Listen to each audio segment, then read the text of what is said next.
And we're back. So, Infinite the Journey is my ongoing webcomic. It started in January of 2014, actually going with the team, and we've been going hard ever since, as a team, as one unit, one goal in mind. Volume 1, get it finished, get it printed, and get it into the hands of the people. So, Infinite the Journey was my first real trial at attempting to write creatively and professionally. And I could have went with a novel, but I went with a comic, a manga. It was something I didn't believe I could do, but I did it. And I never regret the journey that I've had along the way. It's been truly rewarding. I'm truly blessed, and I'm truly grateful for everyone that supported me along the way, and that still continues to support me. It may not be the best story. It may not bring in all of the views and things that I would want it to, but it's a testament to myself that I can do whatever I put my mind to, and I can also inspire others to follow suit and do their own and chase their own dreams.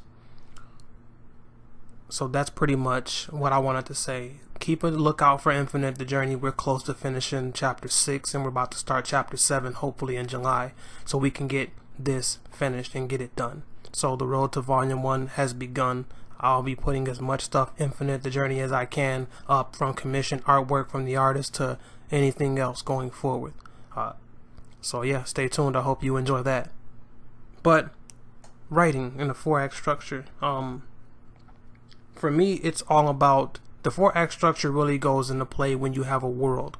3-act structures work when you got a pretty much a short and similar scenario story where it's more character driven. I get it. But when you have a world that you created that's by yourself, and you want to give people time to get established with the characters and the world, to give them a reason to care, I feel like that's where the 4-act structure can come into play.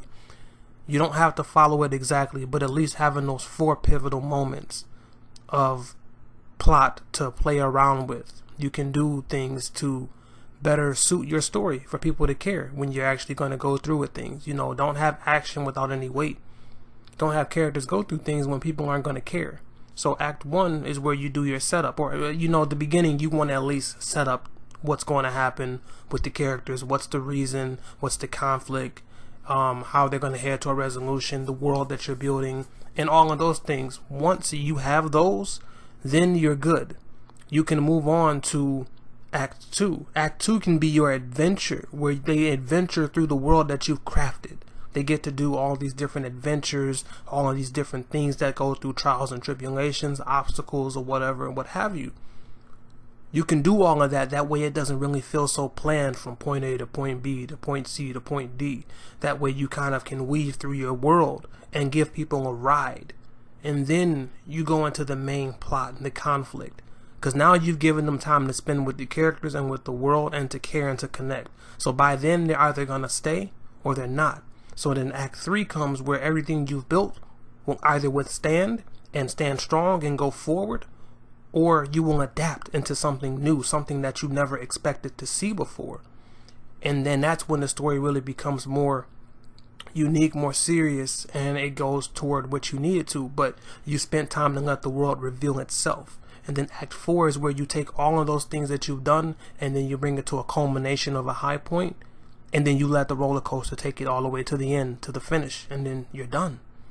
That's really cool. And when you're writing with theme and messages, you can have certain things that you may want to cover that's relevant to the story.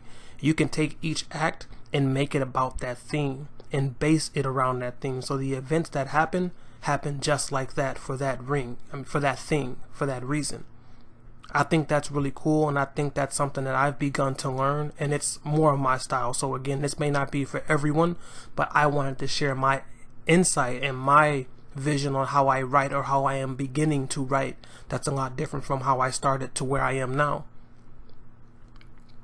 I've been reading a lot of independent comics, and everybody has their own style. Some are more information driven, some are more world driven, some are more character driven, and some are just like, you're going to get all of it in between. So the question is, how do you write your story? What are your themes? What are your goals? What are your main visions and dreams for what you have that you're creating or you're going to create? Let me know. Drop a link, or give me a comment, or send me a message or something. Because creatively, I look to inspire the world through my eyes and become a pillar of light for all dreamers. I know greatness lives within me, and I know greatness lives within you. So go show the world why greatness lives within you. This is yours, one truly, one hero, and I'm signing out. Flight's over. Peace.